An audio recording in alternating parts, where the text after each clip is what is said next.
Morning বন্ধুরা, কেমন আছো সবাই? আশা করি আমার পরিবারের সমস্ত বন্ধুরা খুব ভালো আছে আর সুস্থ আছে। আমি মৌমিতা চলে এলাম একটা নতুন ভিডিওর সাথে। সকালবেলায় রান্নাঘরে চলে এসেছি, রান্নাটা করে নেবো আগে।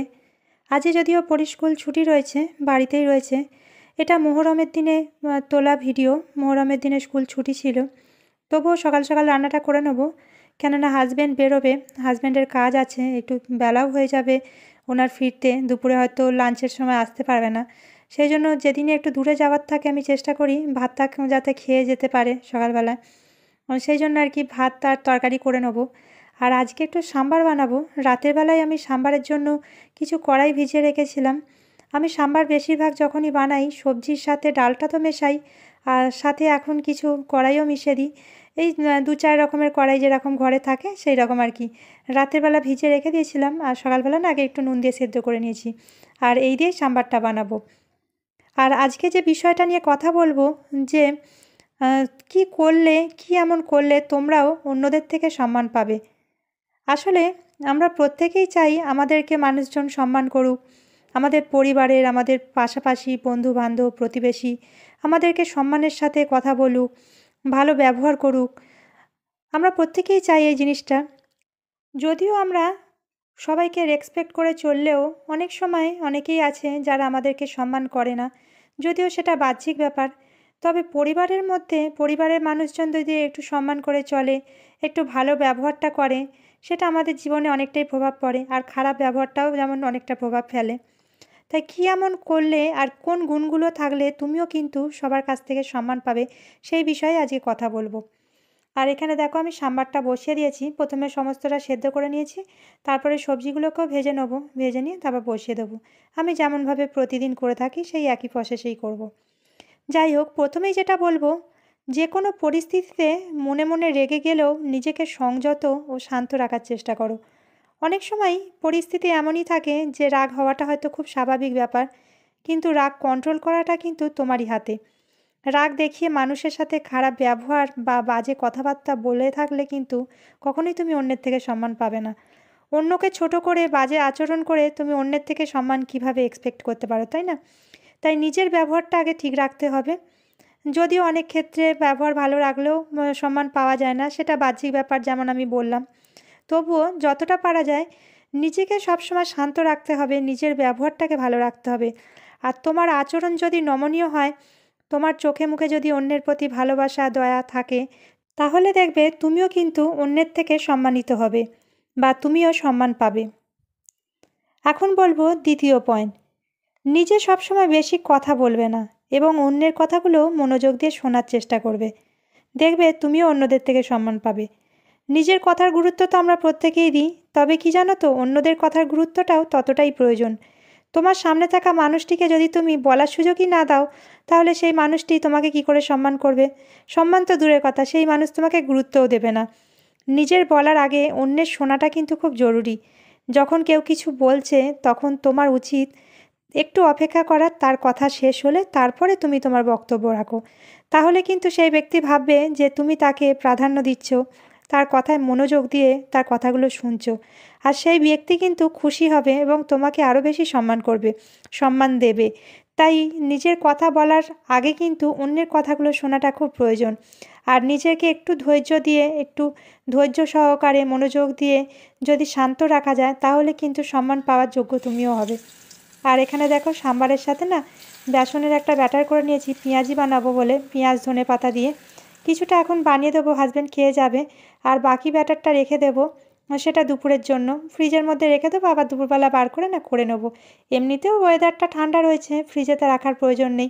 আর এখানে দেখো নিজের জন্য একটু চা করে নিয়েছি। আজকে সকালে না চাটা খাওয়া হয়নি ঘুম থেকে উঠে, একটু বেলা হয়ে গেল। চা পাউরুটিটা আর কি নিয়ে নিয়েছি নিজের জন্য। আর পরিও বাড়িতে রয়েছে, পরিও অল্প করে একটু ভাত খেয়ে নিয়েছে, যেহেতু ভাজা হয়েছে সেই জন্য, না হলে হয়তো খেতে চাইতো না। আর এখানে বাইরের ওয়েদারটা দেখেছো, এত বাজে ওয়েদার না ব্যাঙ্গালোরে এই মুহূর্তে। ওয়েদারটা না একদমই ভালো যাচ্ছে না। যাই হোক, বর্ষাকালে তো বৃষ্টি হবে, এটা স্বাভাবিক, তবে সারাদিন বৃষ্টির সাথে না ওয়েদারটাও ঠান্ডা হয়ে আছে, বেশ ভালো রকম ঠান্ডা রয়েছে। রাতের দিকে তো রয়েছে, আর সকালের দিকেও বেশ ঠান্ডাটা ভালোই রয়েছে। যাই হোক, এখন এবার জলখাবারটা খেয়ে নিয়ে, আর এখানে দেখো পড়ি পড়তেও বসে পড়েছে। পড়িটা নিয়ে এখানে পড়তে বসেছে।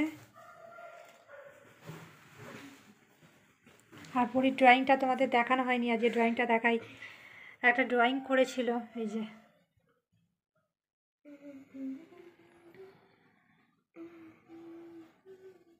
পরীর ফেভারিট কাজ এই যে ড্রয়িং করা। এই পেন্সিল স্কেচটা কদিন আগে করেছিল, তারপর না খাতার ওপর করে আবার দেখছি যে একটা গোল পিচবোর্ডের ওপর এরকমভাবে স্টিক করে দিয়েছে টেবিলে সাজিয়ে রাখবে বলে। আর সেটাই তোমাদের আজকে একটু দেখিয়ে দিলাম, আগের দিনে দেখানো হয়নি যেহেতু কমপ্লিট ছিল না। আর এখানেতে এই জামা কাপড়গুলো একটু গুছিয়ে নিচ্ছি, কিছু জামা কাপড় ধোয়ারও রয়েছে। ওয়েদার ভালো নেই যদিও, তাও কিছু জামা কাপড় ধুতে হবে, বেলার দিকে যদি রোদ্দুর বেরোয় সেইটা ভেবেই জামা কাপড়গুলো ভিজিয়ে দিলাম। যাই হোক, এখন পরবর্তী 3 নম্বর পয়েন্ট যেটা বলবো, যে অন্যের সম্মান পাওয়ার জন্য তোমার কি করা উচিত। অন্যের সম্মান পাওয়ার জন্য তোমারও যেটা প্রথমেই উচিত সেটা হলো অন্যকে সম্মান দেওয়া, রেসপেক্ট দিয়ে কথা বলা। তুমি নিজে যদি অন্যকে সম্মান দিয়ে রেসপেক্ট দিয়ে কথা না বলো, তাহলে কিন্তু অন্যরাও তোমাকে সম্মান দেবে না। তাই রেসপেক্ট দিয়ে কথা বলা, অন্যকে সাহায্য করার মনোভাবও কিন্তু তোমার রাখা উচিত। তুমি যদি অন্যের সম্মান পেতে চাও, তবে অবশ্যই কিন্তু অন্যকেও সম্মান করতে শেখাটা দরকার। অন্যের সাহায্য করো, সবসময় নিজের ভালো চাওয়ার সাথে সাথে পসিবল হলে অন্যেরও উপকার করো। যদি একটি মানুষেরও উপকার করতে পারো, দেখবে মন থেকে একটা ভালো লাগা নিজে থেকেই তৈরি হবে।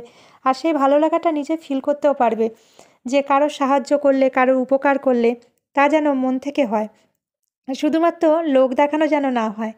আমিও এটা চেষ্টা করি আমার এই ভিডিওর মাধ্যমে তোমাদের যদি একটু হলেও মোটিভেট করতে পারি। জীবনে অনেক সময় অনেক ওঠানামা থাকে, ভালো সময় খারাপ সময় থাকে, আর প্রত্যেকের জীবনেই সেটা থাকে। আর নিজে যেমন অনেক সময় ডিমোটিভেট হয়ে পড়ি, তখন মোটিভেটেড কথাগুলো কিন্তু মনে করতে থাকি এবং ভাবি আমার থেকেও কিন্তু অনেক মানুষ খারাপ পরিস্থিতিতে রয়েছে, তার থেকে আমি বোধহয় অনেকটাই ভালো রয়েছি। তবে বিশ্বাস করো, নিজের পরিস্থিতি যেমনই থাকুক না কেন, কোনোদিন কিন্তু কারোর খারাপ চাই না। আর এটা সবসময় ভাবি, যদি কারোর ভালো করতে না পারি, খারাপটাও করব না। কিন্তু অনেক সময় আমাদের আশপাশে অনেক মানুষ রয়েছে যারা কিন্তু খারাপ ব্যবহার আমাদের সাথে করে থাকে, আমাদের দুঃখ দিয়ে থাকে। তবুও বলবো, নিজের কাছে নিজের যদি সৎ থাকো, আর তাহলে কিন্তু তোমাকেও সম্মান মানুষে করবে। আর এখানে জামা কাপড়গুলো ধুয়ে দেওয়ার পরে না, এই দোরগোড়ার কাজটা আর কি, বারান্দাটা নোংরা হয়েছিল, একটু ঝাড়ু দিয়ে দিলাম। যদিও ধুলো উড়ে উড়ে পড়তে থাকে, তবুও পরিষ্কার করতে থাকি। রান্নাটা কমপ্লিট করার সাথে সাথে বাসনগুলোও ধুয়ে নিয়েছিলাম, যাতে রান্নাঘরটাকে একটু ফাঁকা করে নিতে পারি, একটু অন্য কাজ করব। আজকে ভাবলাম যে ঘরে আলাদা কি কি এক্সট্রা কাজ রয়েছে সেগুলোকে করে নেব। কিছু এক্সট্রা কাজ থেকে যায় যেগুলো অনেক সময় না সময় করে উঠতে পারা যায় না, আর সেই কাজটা আজকে করে নেব। বাসনগুলো তার আগে গুছিয়ে একটু রান্নাঘরটা খালি করে নিচ্ছি। একটু গোছানো পরিপাটি থাকলে দেখতে যেমন ভালো লাগে, আর কোনো কাজের সময় না হাতের কাজটা খালিও পাওয়া যায়। সেই জন্য আগে সমস্তটা গুছিয়ে নিলাম, তারপরে বাকি কাজটা করতে থাকবো। আর পরবর্তী 4 নম্বর পয়েন্ট যেটা বলবো, তুমি যদি তোমার কাজে দক্ষ ও সৎ হও, তাহলে কিন্তু মানুষ এমনিতেই তোমাকে সম্মান করবে ও শ্রদ্ধা করবে। তুমি যদি অন্যের উপকারে আসো, তাদেরকে সম্মান দাও, তোমাকেও কিন্তু তারা সম্মান দেবে। তোমার ভালো ব্যবহার অন্যের নজরে আকর্ষিত হবে। হ্যাঁ, তবে একটা কথা ঠিক, যে সবাই সমান হয় না। তাই প্রত্যেকের কাছেই যে সম্মান পাবো বা প্রত্যেকেই যে আমাদের ভালো ব্যবহার দেবে বা ভালোবাসবে, সেরকমটা নয়। প্রত্যেকটা মানুষ তো সমান হয় না, তাই সবার কাছে এক্সপেকটেশনটা না রাখাটাই ভালো। আমরা অন্যের থেকে অনেকটা বেশি এক্সপেক্ট রেখে ফেলি, সেই জন্য হয়তো মনে মনে দুঃখ প্রকাশ করে থাকি বা মন থেকে দুঃখী হয়ে থাকি। তাই এটা সবসময় মাথায় রাখতে হবে যে আমরা প্রত্যেকের নজরে ভালো হতে পারি না। আর কিছু মানুষের স্বভাবই থাকে, যারা নিজের ভালো ছাড়া আর কিছু বোঝে না বা অন্য কারোর ভালো দেখতে পারে না। কেউ যদি ভালো থাকে, তাদেরকে দেখে হয়তো তারা হিংসা করে, তাদের মনটা হয়তো ভালো লাগে না। যাই হোক, সেই সমস্ত মানুষের থেকে কোনো রকম এক্সপেকটেশন রাখবে না। তবে যিনি তোমার মূল্য বুঝবে, তিনি কিন্তু তোমাকে অবশ্যই সম্মান করবে। আর এখানে দেখো যে কাজটা করব বলছিলাম, আজকে না চিরুনিগুলো পরিষ্কার করলাম, আর সাথে যত সমস্ত প্লাস্টিকের এই ফুলগুলো ছিল সবগুলোকে না একটু সাবান জলে ভিজিয়ে দিয়েছি। আমি একটু গরম জল দিয়েছি আর তার সঙ্গে সার্ফে দিয়েছি, দিয়ে কিছুক্ষণ ভিজিয়ে রেখে দিয়েছিলাম। এখন একটু ঘষে ঘষে পরিষ্কার করে নিচ্ছি। ভীষণভাবে ময়লা পড়েছিল, বিশেষ করে রান্নাঘরে যেগুলো থাকে না, একটু তেল কালি ছিটকে পড়তেই থাকে। আর অনেক দিন না পরিষ্কার করাও হয়নি। রোজই ভাবি করব, ওই সময়টা হয়ে ওঠে না। কোনো সময় আবার দেখা যায় জলের সমস্যা, জল নেই, এইসব নানা রকম কারণ হতে থাকে। জলও অনেকটা প্রয়োজন এসব পরিষ্কার করতে গেলে। জলেরও সমস্যা বেশ কিছুদিন ধরে দেখা দিচ্ছিলো বলে না আর করে ওঠা হয়নি। আর এগুলোকে ধুয়ে পরিষ্কার করে রেখে তারপরে এবার ঘরটা মোছার আছে, মুছে নিয়ে যাব স্নানে। আরে দেখো এখানে আমার সমস্তটা কমপ্লিট হয়ে গেছে, একদম ধোয়া। কতটা চকচক হয়ে গেছে দেখেছো? সব কালারগুলো না উপরে ময়লা পড়ে গিয়েছিল বলে কালারগুলো কেমন যেন লাগছিল, আর ধোয়ার পরে কিন্তু বেশ পরিষ্কার লাগছে। অর্নামেন্টাল ফ্লাওয়ার একদম ক্লিন করা হয়ে গেছে। অনেকদিন পরে ক্লিন করলাম তো, সব প্রচুর ময়লা হয়ে গিয়েছিল। করবো করে ঠিক সময়টা আর করে উঠতে পারি না। সমস্তটা পুরো একদম যত যেখানে যা ছিল বার করে পরিষ্কার করে দিয়েছি। এখনও কিছু রয়েছে, সেগুলো আর হাত দিইনি, সমস্তটা ক্লিন করে দিয়েছি। পরিষ্কার করার পর কিন্তু কালারগুলো ভালো বোঝা যাচ্ছে, নাহলে কালারগুলো কেমন ময়লা পড়ে গিয়েছিল।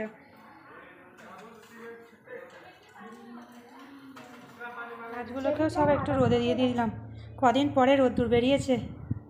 ব্যাঙ্গালোরের ওয়েদার যেরকম হয়ে আছে, একদম রোদ্দুর বেরোচ্ছে না। আর এগুলোকেও ধুয়েছিলাম, এগুলোও সব একটু রোদে বসিয়ে দিলাম যাতে তাড়াতাড়ি শুকিয়ে যায়। পরি কী হচ্ছে? পরি চুল শুকনো হচ্ছে। হ্যাঁ, বেশ কয়েকদিন পরে রোদ্দুরটা বেরোলো। কদিন ধরে এমন ওয়েদারটা হয়ে আছে না, সারাদিন শুধু বৃষ্টি হচ্ছে আর তার সাথে পুরো একদম ঠান্ডা মেঘলা হয়ে আছে। আজ একটুখানি রোদ্দুর বেরিয়েছে, জামা কাপড়গুলো মনে হচ্ছে শুকিয়ে যেতে পারে। হ্যাঁ, স্নান করে এসে এখন এবার ঠাকুরের বাসনগুলোকে ভালো করে মেজে নিচ্ছি। আর আমার আলাদা করে যেহেতু কোনো জায়গা নেই, আমাকে এইখানটাতেই করতে হয়। তবে ঠাকুরের বাসন মাজার আগে আমি ভালো করে একটু ঘষে মেজে পরিষ্কার করে নিই বেসিনটা। যেহেতু আলাদা করে কোনো জায়গা নেই, সেহেতু এখানেই করতে হয়। আর বাইরের যে কলটা রয়েছে যেখানে জামা কাপড় শুকনো দিই, সেখানটাও কিন্তু অপরিষ্কার। আর সেই কলটাতে না জলও পড়ে না, সেই জন্য একটু অসুবিধে হয়ে যায়। কিছু করার নেই, সব জায়গায় সব রকম ব্যবস্থা থাকে না, সেই জন্য আমাকে এই বেসিনেতেই করতে হয়। আর পুজোটা এখন করে নেবো। আর তার সাথে পরবর্তী 5 নম্বর পয়েন্টটা বলবো, অন্যের থেকে সম্মান আশা করলে তোমাকে আরও একটা কাজ কিন্তু করতে হবে। না, কঠিন কিছু নয়, শুধুমাত্র নিজের ভুলটা স্বীকার করা আর সেই ভুল শুধরে নেওয়া। যদি তুমি কোনো ভুল করে থাকো তাহলে অবশ্যই কিন্তু স্বীকার করে নাও। আর ভুল স্বীকার করলে কখনোই কেউ ছোট হয়ে যায় না, বরং সম্মানিত হয়। আমি এই কথাটা আগেও বলেছি যে ভুল করে থাকলে ভুলটা অবশ্যই স্বীকার করে নেওয়াটা দরকার, তাতে কিন্তু ঝামেলাটা বেশি হয় না। আর একটা ভুল বা একটা মিথ্যে চাপা দিতে গিয়ে অনেক মিথ্যে বলতে হয়। তাই ভুল করে থাকলে সবসময় কিন্তু ভুলটা স্বীকার করাটা খুব প্রয়োজন। আর একজন বুদ্ধিমান মানুষ কিন্তু তার ভুলটাকে স্বীকার করে তার বুদ্ধিমত্তার পরিচয় দেয়। তবে যদি কোনো ভুল না করে থাকো, তবে কিন্তু সেই ক্ষেত্রে স্বীকার করো না, বা ভুল না করে থাকলে সঠিক আর সত্যটাই কিন্তু সবসময় বলো। অকারণে অন্যের ভুল বা দোষ নিজের ঘাড়ে কখনোই নিও না, তাহলে কিন্তু এক্ষেত্রে নিজের আত্মবিশ্বাসটা কমে যায়। আর নিজেকে বেশি ভালো দেখাতে যাওয়ার কোনো প্রয়োজনও নেই। নিজের যতটা প্রয়োজন ততটাই করা দরকার। আর এখানে দেখলাম আমার পুজোটাও কমপ্লিট করা হয়ে গেছে। ঠাকুরের বাসনগুলো আজ একটু সময় দিয়ে ভালো করে মেজেছি, খুব সুন্দর চকচকে হয়ে গেছে একদম বাসনগুলো। একটু সময় দিয়ে ভালো করে পরিষ্কার করলে না বেশ পরিষ্কার হয়ে যায়। যাই হোক, পরবর্তী লাস্ট আর 6 নম্বর পয়েন্ট যেটা বলবো, নিজের প্রতি আত্মবিশ্বাস রাখাটা দরকার। নিজের প্রতি বিশ্বাস কখনো হারাবে না। কোনো কাজে ভুল হলে হতাশ না হয়ে পড়ে আত্মবিশ্বাসের সাথে আর পরবর্তী কী করা যায় তার সমাধানটা খোঁজার চেষ্টা করতে হবে। দুপুরের খাওয়া দাওয়া সারতে সারতে আজকের ভিডিওটা এখানেই শেষ করলাম বন্ধুরা। ভিডিওটা যদি তোমাদের কিছু ভালো লেগে থাকে অবশ্যই কিন্তু একটা লাইক করতে ভুলো না। আর তোমাদের মূল্যবান মতামত কিন্তু আমাকে জানাতে একদমই ভুলো না। দেখা হবে আবার নেক্সট কোনো ভালো ভিডিওর সাথে। সবাই ভালো থেকো, সাবধানে থেকো, সুস্থ থেকো।